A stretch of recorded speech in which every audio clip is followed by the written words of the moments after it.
इंदौर विधानसभा seat पर भाजपा प्रत्याशी ने किया पर्चा दाखिल। करतार सिंह भड़ाना, राजेंद्र भंडारी ने किया नामांकन। सीएम पुष्कर सिंह धामी भी रहे मौजूद। सीएम धामी की आईटीबीपी, बीआरओ और जिला अफसरों के साथ बैठक। नाभि में स्थानीय ग्रामीणों से बात करेंगे सीएम पुष्कर सिंह धामी। पहली बार आदि कैलाश से होगा योग दिवस का आगाज। सीएम धामी करेंगे पार्वती सरोवर से शुभारंभ। आदि कैलाश के पास पार्वती सरोवर के किनारे सीएम धामी करेंगे योग। उत्तराखंड में तेजी से पिघल रहे ग्लेशियर। शीतकाल की अपेक्षा 3 गुना बढ़ा नदी का जलस्तर। 11,000 क्यूसेक के पार पहुंची शारदा। उत्तराखंड में बिजली की डिमांड बढ़ी। यूपीसीएल रोजाना 1 करोड़ यूनिट बिजली बाजार में खरीद रहा। 6.4 करोड़ यूनिट तक पहुंची मांग। प्रदेश में बदला मौसम का मिजाज। झमाझम बारिश से लोगों को राहत। नैनीताल, देहरादून समेत इन जिलों में बरसी बदरा। आप देख रहे हैं के न्यूज, खबरों का सारथी।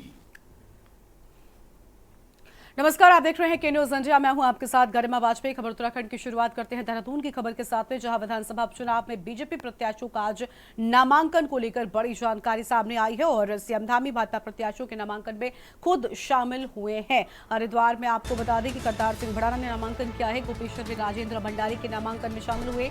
दोपहर बाद सीएम धामी पिथौरागढ़ के लिए होंगे रवाना। 4 बजे सेना, आईटीबीपी, बीआरओ और जिला अफसरों के साथ में बैठक। नाभि में स्थानीय ग्रामीणों के साथ बात करेंगे सीएम पुष्कर सिंह धामी। कल सीएम धामी यहीं से पार्वती सरोवर के लिए जाएंगे। आदि कैलाश के पास पार्वती सरोवर के किनारे योग भी करेंगे।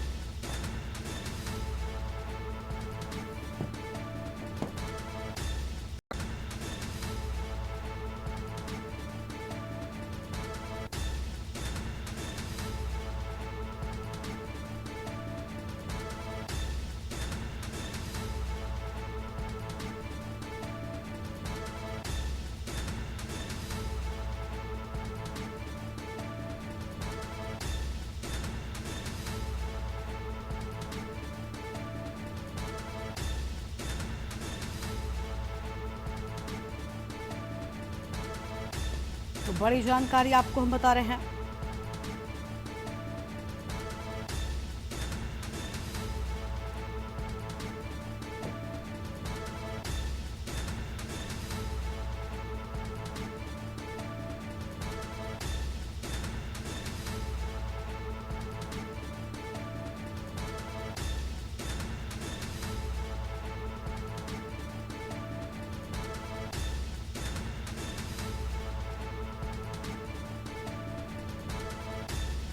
बड़ी जानकारी आपको हम बता रहे हैं, जहां पर 4 बजे सेना, आईटीबीपी, बीआरओ और जिला अफसरों के साथ बैठक की बात सामने आई है। अहम खबर आपको हम बता दें। और अगली खबर देहरादून से है, जहां पर सीएम आवास पर अफसरों के साथ बैठक होगी। सत्यापन अभियान सख्ती के साथ चलाने के निर्देश। कानून व्यवस्था के मुख्यमंत्री धामी ने की समीक्षा। कांवड़ यात्रा के कुशल प्रबंधन को लेकर भी निर्देश दिए जाने की बात सामने आई है। जमीन में आपको बता दें कि प्रदेश में जमीन लेने वालों का बैकग्राउंड देखा जाएगा। देवभूमि में अपराध एवं अपराधियों की जगह नहीं, भयमुक्त वातावरण बनाए रखने के लिए हम संकल्पित हैं। सीएम की ओर से ये बड़ी बातें कह दी गई हैं। अहम जानकारी आपको बता रहे हैं। कानून व्यवस्था के मुख्यमंत्री पुष्कर सिंह धामी ने समीक्षा भी की है। कांवड़ यात्रा के कुशल प्रबंधन को लेकर भी निर्देश दिए जाने की बात सामने आई है। बड़ी जानकारी आपको हम बता रहे हैं। कांवड़ यात्रा के कुशल प्रबंधन को लेकर भी निर्देश देने की बात। प्रदेश में जमीन लेने वालों का बैकग्राउंड देखा जाएगा।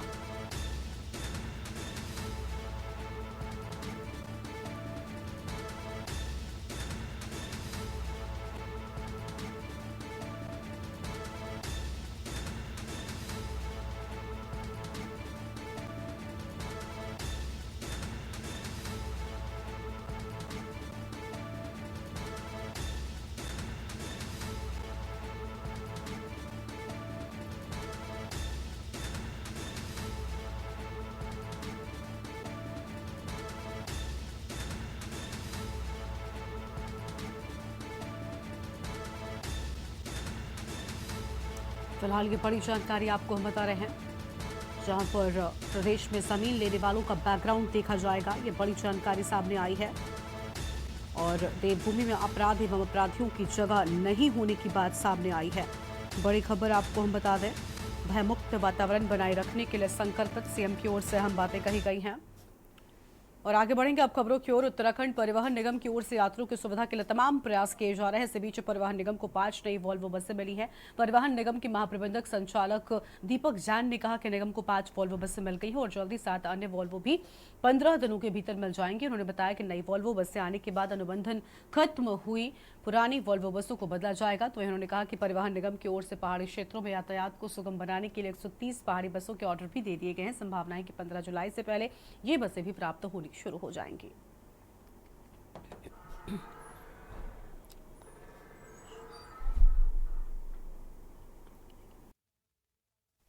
वोल्वो का हम लोगों ने 12 बसों का एलओआई दिया था, जिसमें से 5 बसें हमारी आ चुकी हैं और 7 बसें भी अगले 15 दिनों में हमें आ जाएंगी। तो जो हमारी पुरानी वोल्वो हैं जिनका अनुबंध समाप्त हो रहा है उनके स्थान पर ये बसें चलेंगी। हमारी 130 पहाड़ी क्षेत्र हो चुके हैं और जुलाई 15 तारीख के बाद उनकी आपूर्ति प्राप्त होना शुरू हो जाएगी।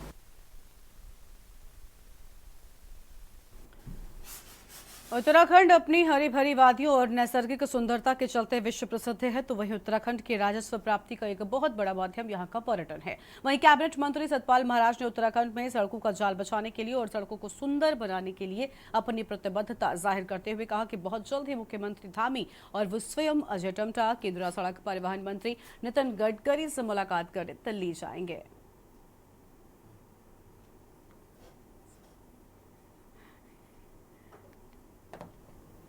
रहे हैं, हम जाएंगे, माननीय मुख्यमंत्री जी जाएंगे और हमारे अजय टम्टा जी जाएंगे जो इस समय जीत मंत्री बने हैं और जाकर के सारी समस्या रखेंगे।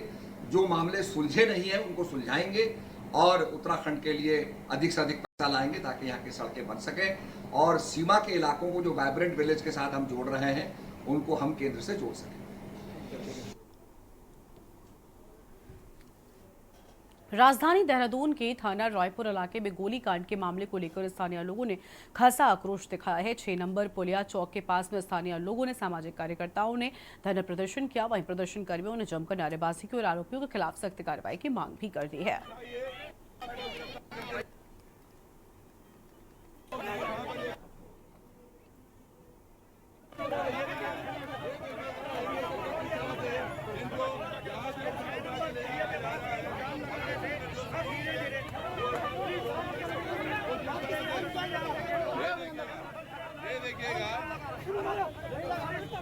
और गिरफ्तारियां लगातार एक्सक्लूसिव फुटेज आप देख रहे होंगे किस तरह से चीजें हो रही हैं वो हमने देखा।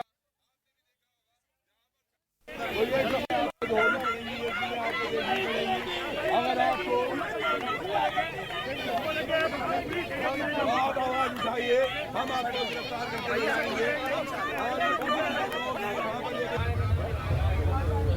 आज हम रवि पटोलों को न्याय दिलाने और अपराधियों के आतंक के खिलाफ देहरादून के 6 नंबर पुलिया पर शांतिपूर्ण तरीके से आंदोलन कर रहे थे। पुलिस द्वारा हमें जबरन गिरफ्तार किया जा रहा है। दमनकारी नीति पुलिस की सामने आ रही है। हम लोकतांत्रिक तरीके से अपना विरोध भी दर्ज नहीं कर सकते हैं। ये स्थिति इस राज्य में हो गई है। हम ये कहना चाहते हैं हमारे उत्तराखंड में अपराधी बढ़ते जा रहे हैं। बाहरी राज्य के गुंडे बदमाश यहाँ अपने पैर जमा चुके हैं। ज़मीन के उनके अपने कारोबार पनप रहे हैं। इस वजह से यहाँ का जो मूल निवासी है उसका भविष्य सुरक्षित नहीं है। पौड़ी जिले की सरकारी भूमि में अवैध मजार बनाए जाने का सिलसिला थम नहीं रहा है। पौड़ी जिले के चौबट्टा खाल विधानसभा में बीरो खाल ब्लॉक के जुखड़ी गांव में सिविल क्षेत्र में बनी अवैध मजार को प्रशासन की टीम ने ध्वस्त किया है। बताया जा रहा है कि मजार का निर्माण काफी पहले से ही सरकारी भूमि पर किया गया था, लेकिन प्रशासन की नजरों में मजार न आने के कारण मजार पर कोई कार्रवाई नहीं हो पाई। तो वहीं सिविल भूमि पर बनी मजार की सूचना जैसे ही प्रशासन टीम को मिली, प्रशासन की टीम ने मजार को ध्वस्त कर डाला। वहीं विश्व हिंदू परिषद का कहना है कि प्रशासन को सरकारी भूमि पर कड़ी नजर रखनी होगी, जिससे इस अवैध मजार सरकारी बचा पर ना बन पाए। इस जंगल में हमें पता चला, हम भी देखने आए। हमने कहा देखें जरा यहाँ पे।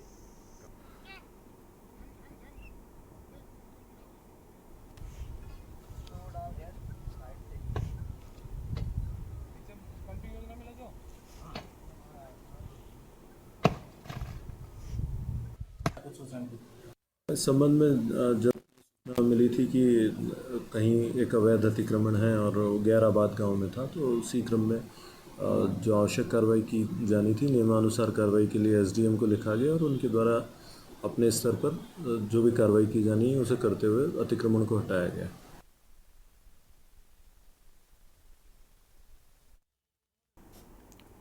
सरोवर नगरी नैनीताल में जून महीने में पहली बार तापमान में रिकॉर्ड बढ़ोतरी से गर्मी का एहसास होने लगा है। अगर बात बीते 2-3 सप्ताह की करें तो नगर में 32 से 34 डिग्री तक पहुंचे तापमान से पंखों का सहारा लेना पड़ रहा है। वनाग्नि व जलवायु परिवर्तन के चलते नैनीताल में पहली बार तापमान 34 डिग्री तक पहुंच गया, जिसके चलते नैनीताल में भी अब गर्मी से राहत पाने के लिए लोग पंखों का सहारा ले रहे हैं।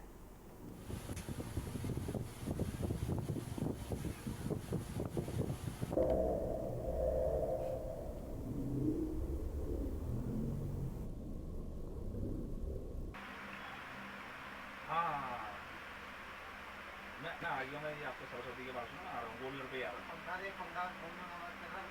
हाँ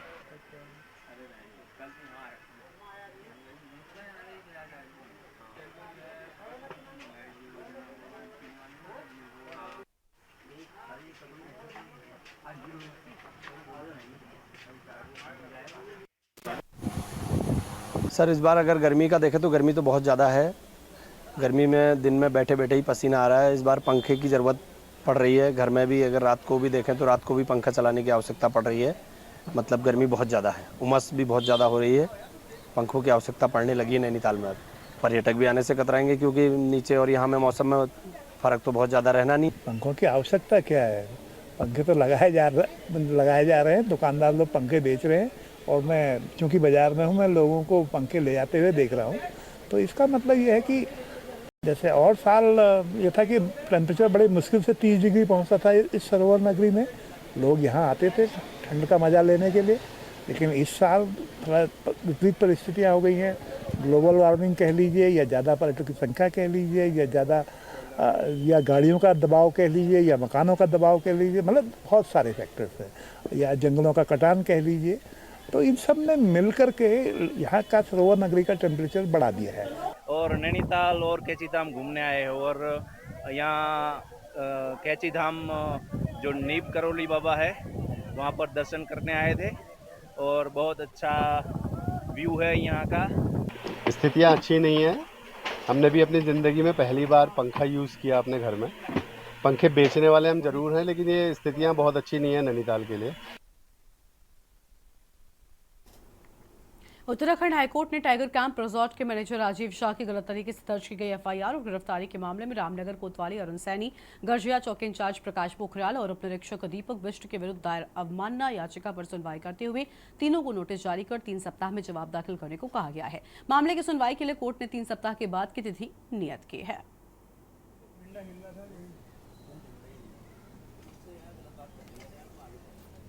पूर्व से अवमानना याचिका चल रही है जिसमें अरनेश कुमार गाइडलाइन के में गिरफ्तारी हुई थी गत वर्ष। इस पर कोर्ट ने पूर्व में सुनवाई की थी और आज इसमें जो शासकीय अधिवक्ता थे उनके द्वारा जो जवाब फाइल किया गया था उसके बाद कोर्ट ने गवर्नमेंट की रिक्वेस्ट पे पर्सनली जो कंटेम्नर है उनको व्यक्तिगत रूप से नोटिस जारी कर दिया है, जो कि एसएसपी नैनीताल को तामील कराना है, जिसमें कोतवाल रामनगर और तत्कालीन चौकी प्रभारी गर्जिया और तत्कालीन एसआई दीपक बिष्ट उनको एसएसपी के माध्यम से नोटिस सर्व कराया जाना। याचिकाकर्ता राजीव शाह का यह कहना था कि उन्हें सुप्रीम कोर्ट के आदेशों के डायरेक्शंस के उल्लंघन में गिरफ्तार किया गया था गलत तरीके से। आगे बढ़ते हैं खबरों की ओर। एक घर में अवैध कसीनो खेले जाने की सूचना पर पुलिस और एसओजी की टीम ने संयुक्त रूप से छापेमारी की है। छापेमारी के दौरान टीम ने मौके से 12 लोगों को गिरफ्तार भी कर लिया है। पुलिस को आरोपियों के पास से लाखों की नकदी सहित अन्य सामान भी बरामद हुआ है। पकड़े गए आरोपियों के खिलाफ मुकदमा दर्ज कर उन्हें न्यायालय भेज दिया गया। बता दें कि बाजपुर पुलिस और एसओजी की टीम को मुखबिर से सूचना मिली कि दोराहा चौकी से करीब 500 मीटर की दूरी पर स्थित ताली फार्म में लंबे समय से अवैध रूप से कसीनो खेला जा रहा है और जिसमें उत्तराखंड के साथ साथ उत्तर प्रदेश के लोग भी लाखों का जुआ खेलने के लिए पहुंचे हुए थे।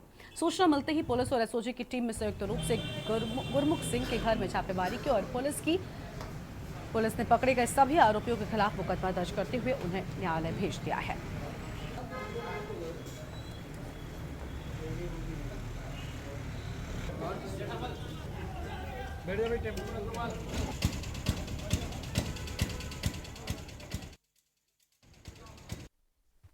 ये कल दिनांक 18/6 को दुराहा क्षेत्र में जो है गुरुमुख सिंह के घर में जो है कैसीनो खेले जाने की सूचना मिली थी। इस सूचना पर एसओजी टीम, बाजपुर की पुलिस और मैं मौके पर पहुंचा तो कैसीनो खेलते हुए पाए गए, जिसमें जो है 12 लोग कैसीनो खेल रहे थे। लगभग 5,93,670 रुपया, 12,000 कैसीनो क्वाइन और ताश की गड्डियां बरामद की गई। उक्त 12 लोगों को गिरफ्तार कर जो है न्यायालय में पेश किया जा रहा है।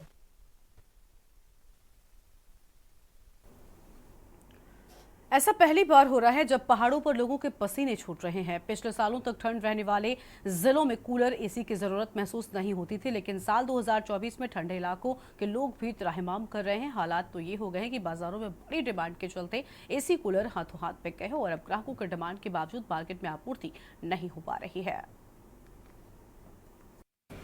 चिलचिलाती गर्मी में सिर्फ उत्तर भारत के मैदानी इलाकों के लोग ही नहीं बल्कि पहाड़ी इलाकों में रहने वाले भी लगातार बढ़ते पारे की वजह से उत्तराखंड के नैनीताल में एयर कंडीशनर और कूलर बेचने वाले शोरूम में खरीदारों की भारी भीड़ देखी जा रही है। कुछ दुकानदारों का दावा है कि इस गर्मी में कूलर की बिक्री पिछले 3 दशकों में सबसे ज्यादा है। तो टेम्परेचर बढ़ा है, निश्चित तौर पर कूलर की डिमांड बढ़ी है। जब भी डिमांड बढ़ती है तो सप्लाई शॉर्ट होना निश्चित है। सप्लाई बहुत शॉर्ट है और जो कूलर हम चाहते हैं वो नहीं मिलता, जो कंपनी देती है वही हमको बेचना पड़ता है। तो ये एक नई चीज है, लोहे का कूलर बिल्कुल नहीं मिल पा रहा है। प्लास्टिक कूलर भी मन मर्जी का नहीं मिल पा रहा। जो हम बेचना चाहते हैं, जो ग्राहक मांगता है, उसके बजाय जो कंपनी में अवेलेबल है वही कूलर बेच के काम करना पड़ रहा है। लेकिन चलिए, सेल तो इस गाने बढ़ी है कम से कम। अभी तक की हाईएस्ट सेल हमने, मतलब मेरे जीवन की बात कर रहा है, जो 36 वर्ष का व्यापारिक जीवन है मेरा, उसमें अब तक की हाईएस्ट सेल हमने मई 2024। कूलरों की इस समय बड़ी तंगी है, आगे ऑर्डर दे रहे हैं, मिल नहीं पा रहा। मन मुताबिक कस्टमर को भी नहीं मिल पा रहा, ना हमें मन मुताबिक माल मिल पा रहा है और करीब करीब कूलर मार्केट से खत्म हो चुका है। और एसी की भी यही स्थिति है। एसी हमने रखी है, डिमांड मंगा रखे हैं, लेकिन एसी मिल नहीं पा रहे। जो मॉडल हम चाह रहे हैं, जो कंपनी हम चाह रहे हैं, वो मिल नहीं पा रहा। खरीदारों का कहना है कि हिल स्टेशन और आसपास के इलाके में पारा 40 डिग्री तक पहुंचने की वजह से वे गर्मी से बचने के लिए अपने घरों के लिए एक्स्ट्रा कूलर खरीद रहे हैं। गर्मी बहुत ज्यादा बढ़ गई है और उसी लिए कूलर की रिक्वायरमेंट है घर में। तो पहले भी कूलर चल रहे हैं घर में, मैंने कहा गर्मी इतनी ज्यादा हो रही है कि एक आध कूलर और लेना पड़ रहा है। गर्मी के मद्देनजर आज हम यहाँ पे मार्केट में कूलर लेने आए हुए हैं। गर्मी का प्रकोप इतना बढ़ चुका है कि टेम्परेचर भी 42-43 डिग्री सेल्सियस चल रहा है और जो कूलर हमको चाहिए वो मार्केट में अवेलेबल तक नहीं। कूलर की इतनी शॉर्टेज चल रही है। भारत इस साल गर्मियों के दौरान सबसे ज्यादा गर्माहट का एहसास कर रहा है। मौसम विभाग के मुताबिक देश के लगभग 40% हिस्से में सामान्य दिनों के मुकाबले हीट वेव के 2 गुने दिन दर्ज किए गए हैं।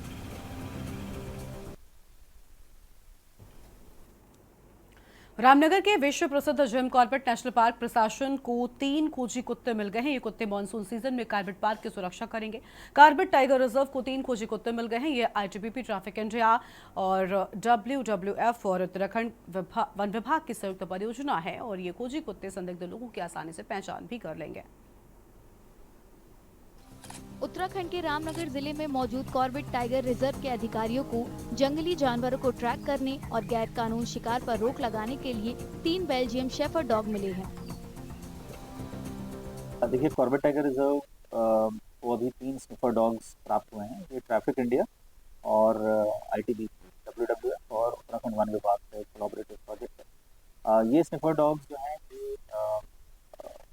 वन्य जीव आर्टिकल्स को ट्रैक करने में या संदिग्ध लोगों की पहचान करने में दक्ष हैं और इनका जो प्रयोग है ये सदर्न, हमारी जो बाउंड्री है, जो दक्षिणी सीमा है कॉर्बेट टाइगर, जो सबसे अधिक संवेदनशील बाउंड्री है, उसमें इनका प्रयोग किया जाएगा। बेल्जियम शेफर्ड डॉग के शामिल होने के साथ ही नेशनल पार्क में ट्रेन स्निफर डॉग्स की संख्या 4 हो गई है। कॉर्बेट टाइगर रिजर्व के अधिकारियों का कहना है कि ये डॉग्स पार्क में जंगली जानवरों की सुरक्षा करने में उनकी मदद करेंगे।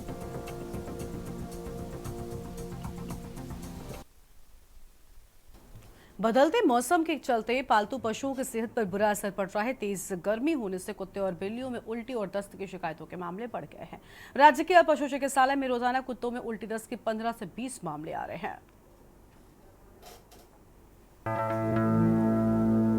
पिछले कुछ हफ्तों से उत्तर और मध्य भारत के ज्यादातर इलाके तेज गर्मी से जूझ रहे हैं। चिलचिलाती गर्मी ने न केवल इंसानों को बल्कि जानवरों को भी खतरे में डाल दिया है।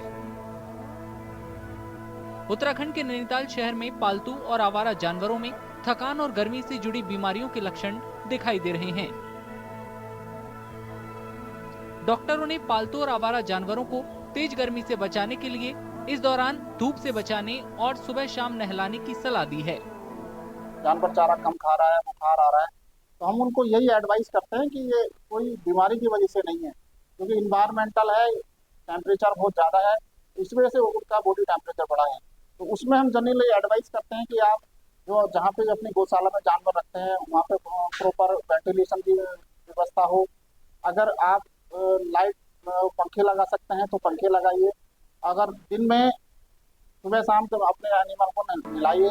और जैसे आजकल बहुत ज़्यादा टेम्परेचर हो रहा है तो हम ऐसा भी कर सकते हैं कि अपनी जो जनरल एक प्रैक्टिस है जो हम एडवाइस करते हैं कि ठंडे पानी में बोरी भिगोकर एनिमल के ऊपर कवर कर सकते हैं। डॉक्टरों के मुताबिक लोग अपने पालतू जानवरों को लंबे समय तक जंजीरों में बांधकर न रखें और इस मौसम में उन्हें हाइड्रेटेड रखने के लिए वेंटिलेशन में रखें और ज्यादा से ज्यादा पानी पिलाएं।